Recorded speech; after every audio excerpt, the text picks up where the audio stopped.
안녕하세요. 사랑하는 성도님, 영혼의 샘물, 은혜의 자리에 오심을 축복합니다. 소망의 주님이 우리와 함께 하십니다.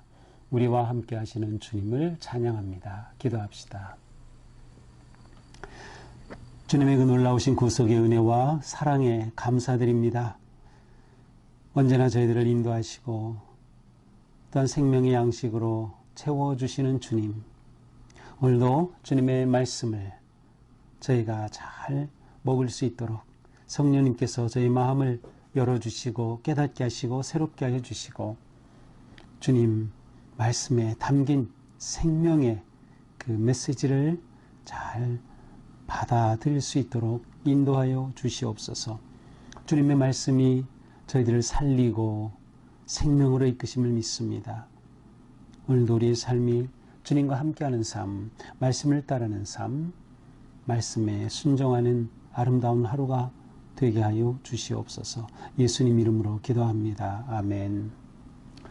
오늘 말씀은 열왕기하 3장 13절에서 27절입니다. 엘리사가 이스라엘 왕에게 이르되 내가 당신과 무슨 상관이 있나이까? 당신의 부친의 선지자들과 당신의 모친의 선지자들에게로 가소서 하니 이스라엘 왕이 그에게 이르되 그렇지 아니하나이다. 여호와께서 이 세 왕을 불러 모아 모압이 손에 넘기시려 하나이다 하니라. 엘리사가 이르되 내가 섬기는 만군의 여호와께서 살아계심을 두고 맹세하노니 내가 만일 유다의 왕 여호사밧의 얼굴을 봄이 아니면 그 앞에서 당신을 향하지도 아니하고 보지도 아니하였으리이다. 이제 내게로 검은고 탈 자를 불러 오소서 하니라. 검은고 타는 자가 검은고를 탈 때에 여호와의 손이 엘리사 위에 있더니 그가 이르되 여호와의 말씀이 골짜기에 개천을 많이 발하 하셨나이다. 여호와께서 이르시기를 너희가 바람도 보지 못하고 비도 보지 못하되 이 골짜기 물이 가득하여 너희와 너희 가축과 가축과 짐승이 마시리라 하셨나이다. 이것은 여호와께서 보시기에 작은 일이라. 여호와께서 모압 사람도 당신의 손에 넘기시리니 당신들이 모든 견고한 성읍과 모든 아름다운 성읍을 치고 모든 좋은 나무를 베고 모든 샘을 메우고 돌로 모든 좋은 밭을 헐리이다 하더니 아침이 되어 소재 드릴 때에 물이 에돔 쪽에서부터 흘러나와 그 땅에 가득하였더라. 모압의 모든 사람은 왕들이 올라와서 자기를 치려 한담을 듣고 갑옷을 입을 만한 자로부터 그 이상 다 모여 그 경계에 서 있더라. 아침에 모압 사람이 일찍 일어나서 해가 물의 비침으로 맞은편 물이 붉어 피와 같음을 보고 이르되 이는 피라. 틀림없이 저 왕들이 서로 싸워 죽인 것이로다. 모압 사람들아 이제 노력하러 가자 하고 이스라엘 진에 이르니 이스라엘 사람이 일어나 모압 사람을 쳐서 그들 앞에서 도망하게 하고 그 지경에 들어가며 모압 사람을 치고 그 성읍들을 쳐서 헐고 각기 돌을 던져 모든 좋은 밭에 가득하게 하고 모든 샘을 메우고 모든 좋은 나무를 베고 길하레셋의 돌들은 남기고 물매꾼이 두루다니며 치니라. 모압 왕이 전세가 극렬하여 당하기 어려움을 보고 칼찬 군사 700명을 거느리고 돌파하여 지나서 에돔 왕에게로 가고자 하되 가지 못하고 이에 자기 왕위를 이어 왕이 될 마다들을 데려와 성 위에서 번제를 드린지라. 이스라엘에게 크게 경노함이 임함에 그들이 떠나 각기 고국으로 돌아갔더라. 아멘. 자, 어제 본문에서는 북이스라엘과 남유다 그리고 에돔 이 세 나라가 연합해서 이제 모압을 치려고 했어요. 그래서 그들이 이제 모압을 치러 가는 중에 7일 걸어갔는데 물이 없게 된 겁니다. 그러니 물이 없으면 이것은 뭐 사람뿐만 아니라 함께 끌고 간 그러한 짐승들, 말들 뭐 다 살 수가 없는 거죠. 이제 이런 상황에서 우리가 이걸 어떻게 할까 할 때 바로 남유다의 왕이었던 여호사밧이 여기 하나님의 뜻을 물을 수 있는 그런 하나님의 사람이 없느냐. 그때 바로 엘리사가 있다고 얘기하죠. 그래서 엘리사를 부르게 된 것입니다. 그래서 오늘 13절 이제 엘리사가 왔어요. 와서 이스라엘 왕에게 이릅니다. 여호람이죠. 이스라엘 왕에게 말하죠. 내가 당신과 무슨 상관이 있나이까? 이 엘리사 선지자는 북이스라엘 왕에게 아주 냉소적이에요. 나하고 당신하고 무슨 상관이 있습니까? 당신의 부친의 선지자들, 당신의 부친은 누구예요? 아합이죠. 아합의 선지자들, 바알들이죠. 그 다음에 모친의 선지자들, 이세벨이죠. 이 못된 아합, 이세벨의 아들이 바로 이 여호람이었어요. 그러니 그들이 섬겼던 바알과 아세라, 이 엘리야가 그들과 싸웠었잖아요. 엘리사가 이 모든 것을 다 알고 있죠. 그러니 당신의 부친 선지자들, 모친 선지자들에게나 가세요. 나한테 올 이유가 뭐가 있습니까? 이렇게 말하는 거예요. 그러니 이스라엘 왕이 그런 게 아니다 라고 말하면서 여호와께서 이 세 왕을 불러 모아서 모압의 손에 넘기시려 하나이다. 하나님께서 이렇게 이스라엘, 유다, 에돔의 세 왕을 모아서 모압에게 넘겨주시려고 합니다. 말이 됩니까? 하나님이 언제 그러셨어요? 이스라엘 이 여호람 왕은 자기 멋대로, 자기 생각대로 이렇게 세 왕을 규합해서 모압을 치려고 하고 있는 거예요. 하나님께 묻지도 않았어요. 그런데 이렇게 위기가 오자 하나님이 우리를 죽이려 한다는 말이 하는 거죠. 정말 불신앙적인, 여호와 하나님에 대한 신앙은 1도 없는 그러한 여호람의 모습이에요. 엘리사가 말하죠. 만군의 여호와 살아계심을 두고 맹세하노니 만일 유다왕 여호사밧의 얼굴을 봄이 아니면 당신을 향하지도 보지도 않았겠다. 여기서 유다왕 여호사밧의 얼굴을 보는 게 아니라면, 세번역에 보니까 이것은 본다는 것은 체면을 세운다는 거예요.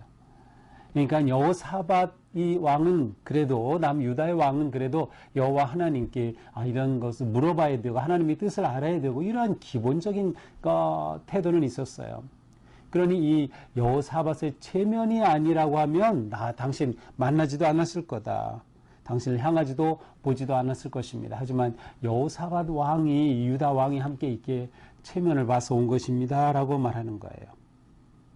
그러면서 이제 내게 검은 고를 탈 자를 보내소서. 이것은 마치 우리가 예배할 때 찬양을 하고 하면서 하나님 앞에 나아가고 우리의 마음이 하나님께 열려지는 것처럼 이 검은 고 타는 것을 통해서 엘리사가 그의 마음을 잠잠히 하고 하나님의 말씀을 들으려고 하는 것이죠. 그래서 검은 고를 켤 때 여호와의 손이 엘리사에게 임합니다. 하나님이 임재하신 거예요. 그때 여호와의 말씀을 주시죠. 이 골짜기에 개천을 많이 파라. 이 골짜기는 지금 에돔과 모압 경계 지역에 지금 있어요. 여기가 전장이 되는 것이죠. 바로 이곳에는 골짜기예요. 그렇다고 하면 지리적으로 볼 때 아마도 세렛강이 아닐까 생각을 할 수 있어요. 그 경계 지역에 이 세렛강이 있었죠. 이 골짜기죠. 그러니 바로 이 골짜기에 개천을 파라. 개천을 파라. 좀 이상하죠. 골짜기에 뭐 개천을 파래요. 그게 아니고 웅덩이를 파란 뜻이에요. 골짜기에 웅덩이를 파라. 자, 지금 어떤 상황이에요? 비가 오지 않아서 7일째 물이 부족해가지고 지금 죽게 된 상황이죠. 그러니 웅덩이를 파라. 뭔가 하나님께서 주실 응답이 있는 것 같습니다. 웅덩이를 많이 파라 하셨습니다. 그러면서 여호와께서 이르시기를 바람도 보지 못하고 비도 보지 못하되 이 골짜기에 물이 가득하여 너희와 가축과 짐승이 다 마실 것이다. 물이 없어서 그랬는데 하나님께서 이렇게 물을 공급해 주신다는 거예요. 그래서 그 물을 담을 웅덩이를 많이 파라라고 한 것이죠. 이것은 여호와께서 보시기에 작은 일이라, 이거는 정말 하나님 앞에는 정말 쉬운 일이라는 거예요. 지금 이 세 나라의 연합군은 물이 없어서 지금 죽을 지경이지만 이렇게 물 공급하는 거 하나님께는 이건 아무것도 아니라는 거죠. 여호와께서 모압 사람도 당신에게 손에 넘기시리니 이렇게 물을 공급해 주실 뿐만 아니라 모압까지도 칠 수 있게 해 주신다는 겁니다. 이 너무나도 좋은 하나님의 음성을 엘리사를 통해서 듣게 되었습니다. 그러면서 엘리사는 그들이 이 전쟁에서 어떻게 할 것인가를 말하죠. 19절에요. 네 가지를 말하죠. 견고한 모압의 모든 성읍을 치실 것이고 모든 좋은 나무는 베어버릴 것이고 모든 샘은 다 메워버릴 것이고 모든 좋은 밭은 다 돌로 메꿔버릴 것이다. 그러니까 모압이 완전히 기반이 다 무너지는 거예요. 다 회파되고 황폐하게 될 것이다 라는 거죠.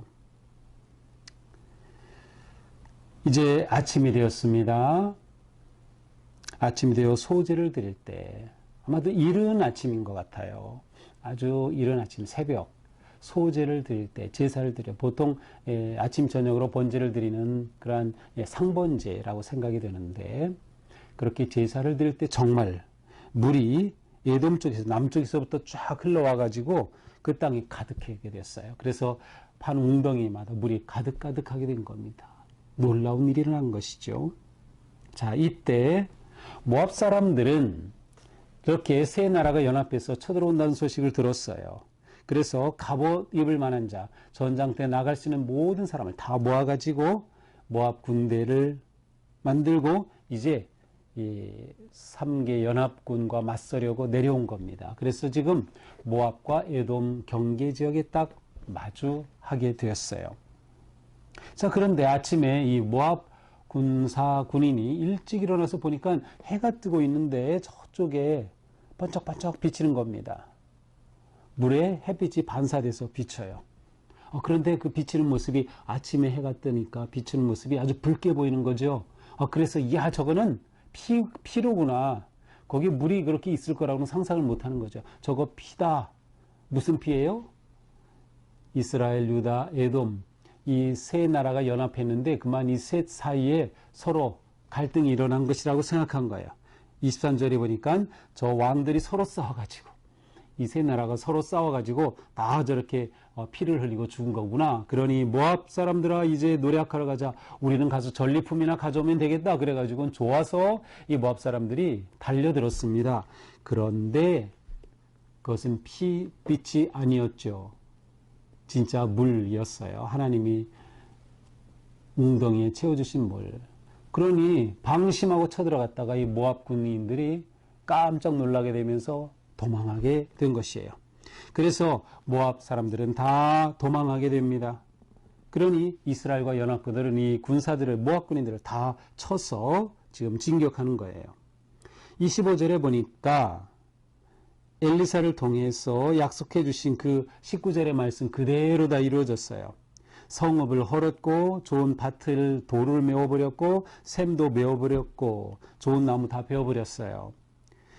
그리고 길하레셋의 돌들은 남기고, 자, 길하레셋은 모압 남쪽 지역에서 가장 큰 도시예요.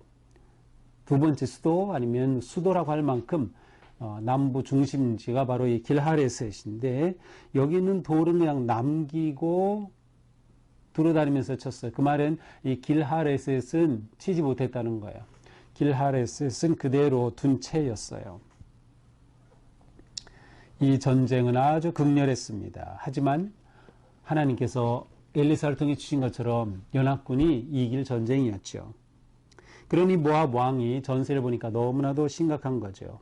그래서 칼을 찬 군사 700명 정예병을 딱 뽑아가지고 돌파해서 에돔 왕에게로 가고자 하나. 자, 이게 에돔 왕에게로 그래서 이게 에돔 왕을 만나러 돌파해서 간다 그런 의미라기보다는 이제 그렇다고 하면 에돔 왕을 만나서 배반하고 우리와 한편이 되자 뭐 이런 얘기가 될 텐데 그게 아니라 에돔 군대가 있는 쪽이 제일 약해 보였던 것 같아요. 그래서 그쪽을 돌파해서 치고 나가자 이러한 전략이었던 것 같아요. 그래서 군사 700명을 데리고 에돔 왕이 있는 쪽으로 가려고 했지만 그것도 여의치 못했습니다. 여의치 않았어요. 그렇게 되자 이 모압의 왕이 자기의 맏아들을 데려다가 성에서 어떻게 해요? 성 위에 번제를 드려요. 아니 아들을 불에 태워 제물로 바치는 겁니다. 정말 끔찍한 일이 일어난 거죠. 그거를 이 연합군이 다 보고 있는 거죠. 성 위에서 지금 모압 군사들이 모압 왕이 자기 아들을 불태워서 제물로 바치는 거예요. 이 당시 모압이 섬기던 왕 그 신은 그모스 신이었어요. 이 그모스 신은 전쟁의 신이기도 했는데 이 그모스 신에게 제사를 드리는 인신 제사를 드렸어요. 사람을 제물로 드리는 제사. 이것은 꼭 모압만이 아니라 모압 바로 북쪽에 있던 암몬 나라도 이러한 인신 제사가 있었어요. 그래서 우리가 좀 들어봤죠. 몰록이라고 하는 신 혹은 몰렉이라고 하는 이 신은 바로 암몬에 섬기던 신인데 그들도 인신 제사를 드리던 거예요. 아마도 이 모압이 이고 서로 이렇게 붙어 있는 지역이니까 인신 제사를 드리는 이러한 우상들을 섬기고 있었던 것이죠. 이렇게 되니까 이스라엘의 유다의 군사들이 그것을 보고 충격을 먹었어요. 깜짝 놀랐어요. 그래서 27절에 보니까 이스라엘이 크게 경노함. 경노함이라는 것은 좀 번역이 어색하죠. 그들이 완전히 충격을 받고 어떻게 합니까? 그냥 돌아가 버렸어요. 이상하죠? 전쟁은 일어났는데 모압은 무너졌고 이 상황에서 연합군은 그냥 돌아갔어요. 이겼지만 완전히 이기지 못한 거죠. 결국 북이스라엘 왕 여호람이 원했던 것은 이루지 못했어요. 무엇을 원했죠? 모압을 다시 쳐서 속국으로 만들려고 했던 것이죠. 그러나 그렇게 하지 못하고 그냥 이겼지만 불완전한, 제대로 차지하지 못한 그러한 전쟁으로 끝나고 말았던 것이죠. 이렇게 하여 에돔, 유다, 이스라엘은 각각 다 자기 나라로 돌아가고 말았습니다. 사실은 이때 완전히 섬멸했어야 되는데 섬멸하지 못했기 때문에 이후에 이 모압이 계속 일어나게 되고 아주 껄끄러운 존재가 되는 것이죠. 자, 이것이 오늘의 말씀이죠. 자, 오늘 말씀에서 하나님께서는 엘리사를 통해서 개천의 우물을 파라라고 하셨어요. 이것은 뭐예요? 그들의 지금 처한 위기, 환경, 정말 대위기죠. 물이 전혀 없는 상황인데 거기서 하나님께서 응답해 주시는 거예요. 하나님은 여전히 그들도 하나님의 백성이기에 하나님은 여전히 그들을 지금 돌보고 계시는 것을 보여주고 있어요. 하지만 이것은 우상을 섬기고 우상을 따르던 여호람 때문이 아니라 그래도 하나님 앞에 하나님의 뜻을 묻고자 했던 이 여호사밧 때문인 것을 알 수 있어요. 그러니까 하나님은 하나님의 사람들을 향해 인자와 성실하심이 영원하신 분이에요. 하나님이 먼저 떠나지 않으셔요. 사람이 배반한 게 문제지 하나님은 여전히 그들을 돌보신다. 하나님의 자비는 여전하시다. 또한 하나님은 살아계시다고 하는 것을 보여주는 거죠. 그 에돔의 군대를 다 쳐 부수게 하고 그 다음에 물이 없는 상황에서 웅덩이마다 물이 가득 고이게 하는 놀라운 하나님의 역사가 나타났어요. 하나님은 여전히 살아계심을 보여주는 거죠. 그러니 어떻게 해야 합니까? 하나님의 사람은 하나님을 찾고 구해야 하는 것입니다. 여호와가 여기 하나님의 뜻을 물을 어떤 선지자가 없느냐라고 물었듯이 우리는 계속 물어야 돼요. 하나님 앞에 하나님의 뜻은 무엇입니까? 이 일 앞에 제가 어떻게 해야 되겠습니까? 어떻게 하는 것이 제가 하나님의 자녀로서 합당한 생각이고 행동입니까? 하나님께 물어야 한다. 왜? 하나님은 여전히 살아계시고 하나님은 무엇이든 이루시고 역사하시는 놀라운 은혜의 주님이시기 때문이에요. 우리가 겪고 있는 일이 아무리 크다 하더라도 하나님께는 작은 일입니다. 하나님께는 쉬운 일이에요. 그러니 우리는 하나님을 의지하고 하나님을 구해야 마땅한 것입니다. 오늘 하루도 우리가 오직 하나님만 신뢰하고 하나님께 순종하며 하나님의 뜻 앞에 내 모든 것을 내려놓을 수 있는, 오늘 주신 말씀 붙잡고 그렇구나, 내 인생에 위기가 올 때 하나님께는 너무도 쉬운 일이야. 문제는 내가 하나님을 의지하고 하나님을 구하며 하나님께 나아가는 거야. 그래서 오늘도 우리의 마음이 하나님을 향하며 하나님의 인자심과 그 은혜를 감사하면서 주님의 기쁨이 되는, 그리고 우리 삶의 위기 속에서도 하나님의 놀라운 역사가 충만한 복된 하루가 되기를 축복합니다. 기도합시다. 주님, 우리의 삶이 언제나 주님만 의지하게 하옵소서. 주님만 바라보게 하옵소서. 신실하신 주님만을 의지하게 하여 주시옵소서. 우리의 삶 앞에 무슨 일이 놓여 있든 하나님께는 작은 일이고 가볍고 쉬운 일임을 믿습니다. 주님, 우리의 삶 가운데 개입하셔서 위기로부터 건져주시고 모든 고난을 넘어서게 하시며 우리를 향해 주신 하나님의 거룩하신 뜻, 우리의 사명을 온전히 이루어갈 수 있는 복된 주님의 자녀들 되게 하여 주시옵소서. 예수님 이름으로 기도합니다. 아멘. 네, 오늘도 주님의 은혜로 우리 삶이 주님께 가까이 주님 의지하면서 승리하는 하루가 되기를 축복합니다. 사랑합니다.